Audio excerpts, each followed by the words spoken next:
আল্লাহ তাআলা বলছেন, নাহনু নাকুসু আলাইকা আহসানাল কসসি বিমা আওহাইনা ইলাইকা হাযাল কুরআন ওয়া ইন কুনতা মিন ক্বাবলিহি লামিনাল গাফিলিন। নবী হে, আমি কোরআন থেকে ওহির মাধ্যমে, ওহি হচ্ছে সিক্রেট মেসেজ, এই সিক্রেট মেসেজের মাধ্যমে আপনাকে সবচাইতে শ্রেষ্ঠতম একটা গল্প শোনাচ্ছি।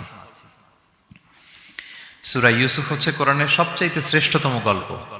এই পৃথিবীতে যত গল্প হতে পারে, আপনারা রবীন্দ্রনাথ পড়েছেন, আপনারা বঙ্কিমচন্দ্র চট্টোপাধ্যায় পড়েছেন, আপনারা কেউ শেক্সপিয়র পড়েছেন, আপনারা গোটা বিশ্বের বড় বড় সাহিত্যিকদের বই পড়েছেন। যত সাহিত্য হতে পারে, যত স্টোরি হতে পারে, যত গল্প হতে পারে, এমনকি কোরআনের অন্যান্য গল্পগুলোর চেয়েও এটা শ্রেষ্ঠ, অনন্য, অনবদ্য, আনপ্যারালাল। একটা গল্প যে কত নান্দনিক হতে পারে, একটা গল্প কত জীবন্ত হয়ে মানুষের চোখে ধরা পড়তে পারে, সেটা আল্লাহ তাআলা শব্দের, আরবি শব্দের বুননে, ভাষার প্রাঞ্জলতা এই সূরাতে ফুটিয়ে তুলেছেন। এত সুন্দর একটা গল্প। তো আল্লাহ তাআলা বলছেন আহসানুল কসাস, মানে সবচাইতে শ্রেষ্ঠ গল্প নবী হে আপনাকে শোনাচ্ছি। গল্পকে আরবিতে বলে কিসসা, এর প্লুরাল হচ্ছে কসস। তো কিসসা বললেই মনে করবেন না যে এটা খারাপ জিনিস। অনেকে বলে আরে উনি তো কোরআন হাদিস দিয়ে কিছু বলে না, খালি কিচ্ছা বলে। কিসসা কিন্তু কোরআনে এসেছে, অনেক নবীর কসস কোরআনে এসেছে। তো সেটা যদি কোরআন থেকে কিচ্ছা হয় বা ঘটনা হয়, স্টোরি টেলিং হয়, দ্যাটস গুড, অ্যাপ্রিশিয়েটেড, রেকমেন্ডেড। তো আল্লাহ গল্প কেন বললেন কোরআনে, এবং শ্রেষ্ঠ গল্প পরে আল্লাহ তাআলা স্টেটমেন্ট দিলেন আহসানাল কসাস, সবচেয়ে শ্রেষ্ঠ গল্প ইউসুফের গল্প। কারণ কি? কারণ গল্প মানুষকে আকৃষ্ট করে। গল্প মানুষকে কি করে? আকৃষ্ট করে। অনেক সময় দেখা যায় যে আমরা যখন তাত্ত্বিক কথা বলি, মানুষ হাই তোলে, কেউ এদিক সেদিক তাকায়, একটা ঝিমুনি ঝিমুনি ভাব। কিন্তু যখন ঘটনা বলি, একটা গল্প যখন শুরু করি, তখন একেবারে নড়ে চড়ে বসে সবাই, মানে কি হইলো দেখি, শেষ পর্যন্ত কোথায় যেয়ে ঠেকে। তো এই জন্য আল্লাহ তাআলা মাঝে মাঝে আমাদেরকে গল্প শুনিয়েছেন। ইহুদিদের কাছ থেকে, মদিনা ইহুদিদের কাছ থেকে একটা প্রশ্ন শিখে আসছিল কুরাইশরা। ওই প্রশ্নটা রাসূল সাল্লাল্লাহু আলাইহি ওয়াসাল্লাম করেছিল যে, বনি ইসরাইলের, হে মুহাম্মদ, বনি ইসরাইলের লোকেরা তো থাকতো কানাআনে, মানে প্যালেস্টাইনে, তো বনি ইসরাইল মিশরে আসলো কিভাবে? তুমি যদি সত্য নবী হও বলো। আবার কেউ কেউ বলেছিল যে ইউসুফ আলাইহিস সালাম, ইয়াকুব আলাইহিস সালাম, ওনারা থাকতো প্যালেস্টাইনে, ওনারা মিশরে আসলো কি করে বলো। আবার সাহাবারা মাঝে মাঝে মক্কায় বলতেন, ইয়া রাসূলুল্লাহ, শুধু জান্নাত জাহান্নামের আয়াত, আখিরাতের আয়াত, তাওহীদ শিরকের আয়াত, এগুলো আমাদেরকে বলা হয়, কোনো ঘটনা কোরআনে বলা হয় না কেন? আমাদেরকে যদি একটা ঘটনা শোনাতেন আমরা ইন্সপায়ার্ড হতাম। এই চাহিদা, এই প্রশ্নগুলোর আলোকে আল্লাহ তাআলা অ্যানসার হিসেবে সূরা ইউসুফকে নাজিল করেছেন। তাহলে শোনো, আহসানুল কসাস, একটা গল্প কত মাধুর্যময় হতে পারে শোনো। এবং এর মধ্যে দিয়ে আল্লাহ তাআলা বলেছেন বনি ইসরাইল কিভাবে প্যালেস্টাইন থেকে ইজিপ্টে মাইগ্রেট করলেন। এভাবে অনেক নবীদের ঘটনা আল্লাহ তাআলা কোরআনে আমাদেরকে শুনিয়েছেন। আল্লাহ তাআলা বলছেন রুসুলান কদ কসাসনাহুম আলাইকা মিন ক্বাবলু ওয়া রুসুলাল লাম নাকসুসহুম আলাইক। অনেক নবীর ঘটনা হে নবী আপনাকে আমি শুনিয়েছি, আবার অনেক নবীর ঘটনা আমি শোনাইনি। তো যেগুলো আমি শুনিয়েছি এগুলো আবার আপনি আপনার উম্মতদেরকে শোনান। ফাকসুসিল কসাসা লাআল্লাহুম ইয়াতাফাক্কারুন। আপনি এই কিচ্ছাগুলো, ঘটনাগুলো আপনার উম্মতকে শোনান, যাতে করে তারা চিন্তাশীল হতে পারে। তাহলে এটা হচ্ছে ইন্ট্রোডাক্টরি ডিসকাশন, প্রাথমিক কথা, যে গল্প মানুষকে আকৃষ্ট করতে পারে, এজন্য গল্প মানুষের মনে দাগ কাটে, এবং একটা গল্প কত পাওয়ারফুল হতে পারে, নান্দনিক হতে পারে, এটা এই সূরার মধ্য দিয়ে আল্লাহ তাআলা আমাদেরকে বুঝিয়েছেন। আমরা কিন্তু প্রায় মহামানবদের গল্প শোনাই, সফল মানুষদের গল্প শোনাই। মিডিয়াতে মাঝে মাঝে দেখবেন যে কিছু প্রোগ্রাম করে যে সফল মানুষদের গল্প। তো গল্পগুলো কেন বলে? তাদের সফলতার গল্প শুনলে নিজেরও সফল হতে মনে চায়, মানুষ মোটিভেটেড হয় সফল মানুষের স্টোরি শুনলে। এখানে আপনারা অনেক ব্যবসায়ী আছেন, জীবনের শুরুটা ছিল অনেক কষ্টের, তাই না? একটা সময় পাড়ি দিয়ে এখন very big business magnate in Kuala Lumpur, মাশাআল্লাহ, অনেক বড় ব্যবসায়ী। তা আপনার হিস্ট্রিটা যদি আমাদের সাথে শেয়ার করেন, গল্পটা যদি বলেন, তখন আমরা অনুপ্রাণিত হব। এজন্য আল্লাহ তাআলা কোরআনে আমাদেরকে গল্প শোনান। তো এই সূরা থেকে আমরা কি কি শিখি? প্রথম যে লেসনটা আমরা শিখি সেটা হচ্ছে, যেহেতু আমি একেবারে ক্রিম লেসনগুলো আপনাদের সামনে আনবো, পুরো সূরাটা কভার করা তো সম্ভব হবে না। প্রথম লেসন হচ্ছে সূরাত ইউসুফ থেকে, যে স্বপ্ন কারোর সাথে শেয়ার করতে নেই। স্বপ্ন যেটা মানুষ ঘুমিয়ে ঘুমিয়ে দেখে, এটাও স্বপ্ন। আবার আরেকটা আছে যেটা মানুষকে ঘুমাতে দেয় না, ওইটাও স্বপ্ন। স্বপ্ন যেটা মানুষ ঘুমায় দেখে, এটাও স্বপ্ন। আবার যেটা পাবার আকাঙ্ক্ষা মানুষকে ঘুমাতে দেয় না, ওইটাও কি? স্বপ্ন। ওটার ভিশন বলে। এই দুইটার একটাও কারোর সাথে শেয়ার করতে নেই। ঘুমের স্বপ্নও শেয়ার করবেন না, আর আপনার যে লং ভিশন ওইটাও শেয়ার করবেন না কারোর সাথে। এটা হচ্ছে প্রথম লেসন, স্বপ্ন শেয়ার করতে নেই। ছোট্ট ইউসুফ আলাইহিসসালাম স্বপ্ন দেখলেন 11টা তারা, চাঁদ, সূর্য ওনাকে সেজদা করতেছে। এই স্বপ্ন দেখি তার বাবার সাথে শেয়ার করলেন, ইয়াকুব আলাইহিসসালামের সাথে। ইয়াকুব আলাইহিসসালাম বললেন, লা তাকুসুস রুইয়াকা আলা ইখওয়াতিকা ফায়াকিদু লাকা কাইদা। ইউসুফ, তুমি আমাকে বলেছো ভালো, কিন্তু তোমার ভাইদের বলতে যেও না আবার, তাহলে তারা তোমার প্রতি কি করবে? জেলাসি করবে, ষড়যন্ত্র করবে। আর নি'মাতু মাহসুদা, এটা পৃথিবীর চিরাচরিত নিয়ম। আপনি যদি কোনো ব্লেসিংস পান আল্লাহর পক্ষ থেকে, অন্যদের চেয়ে আপনি একটু ডিফারেন্ট হন, আপনার অনেক কিছু থাকে, এটা সবার ভালো লাগবে না। আপনার ভালো জিনিস সবার ভালো লাগবে না। আপনার এই ভালো জিনিসের কারণে অনেকে আপনাকে ঘৃণা করবে।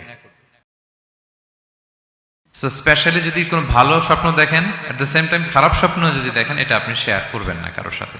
কারণ স্বপ্ন এটা কেবলমাত্র মন মস্তিষ্ক প্রসূত কোনো বিষয় না।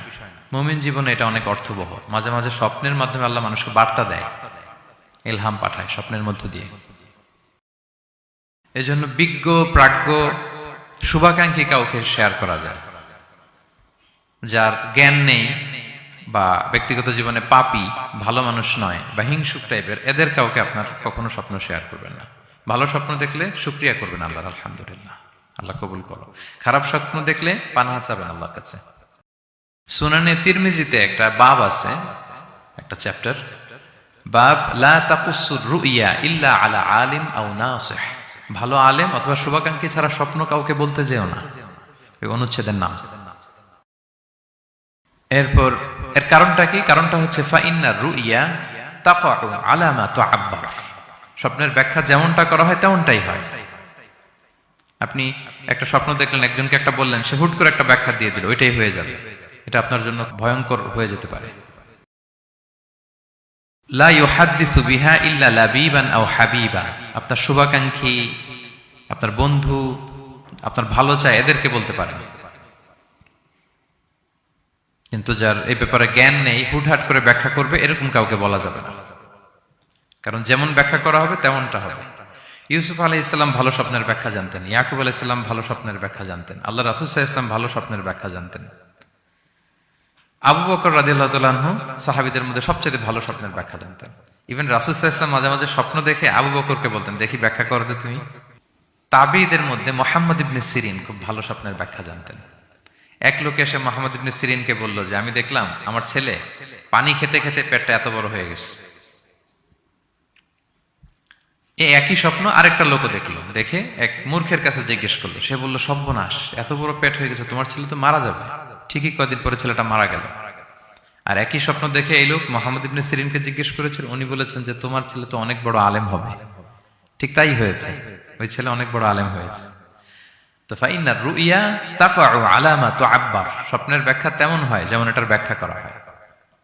রাসূল সাল্লাল্লাহু আলাইহি ওয়াসাল্লাম একবার স্বপ্নে দেখলেন যে তিনি, ওনাকে দুধ দেয়া হয়েছে, বাটিতে দুধ খাচ্ছেন, পরে আঙ্গুলের ফাঁক থেকে দুধ বেরোচ্ছে।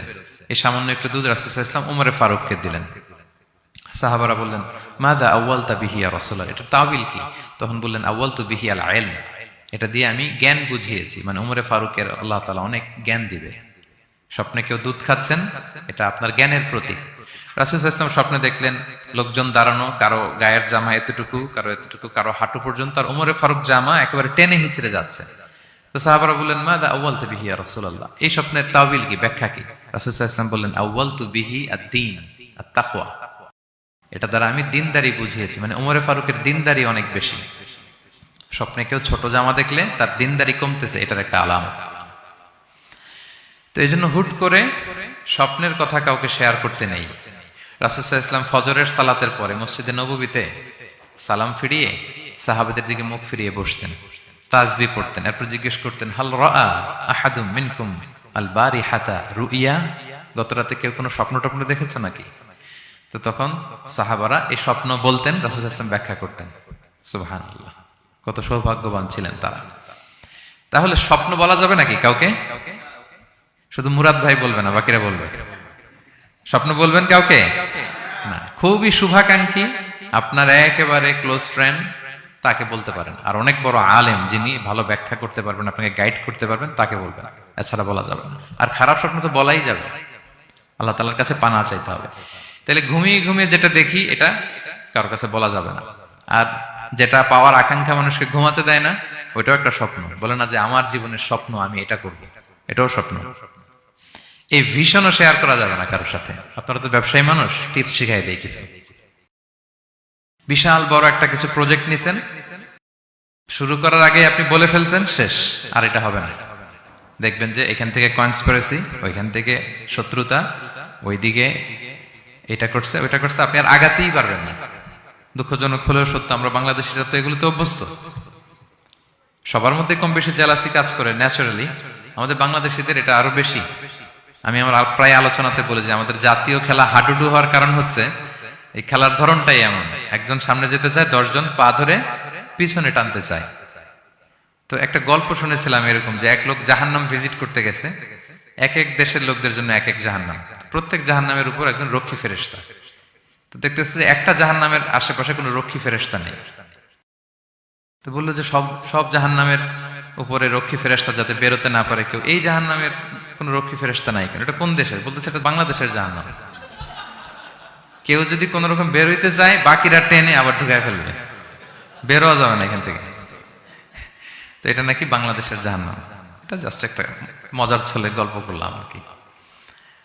তা আপনি আপনার ভিশন শেয়ার করলে বিপদে পড়ে যাবেন।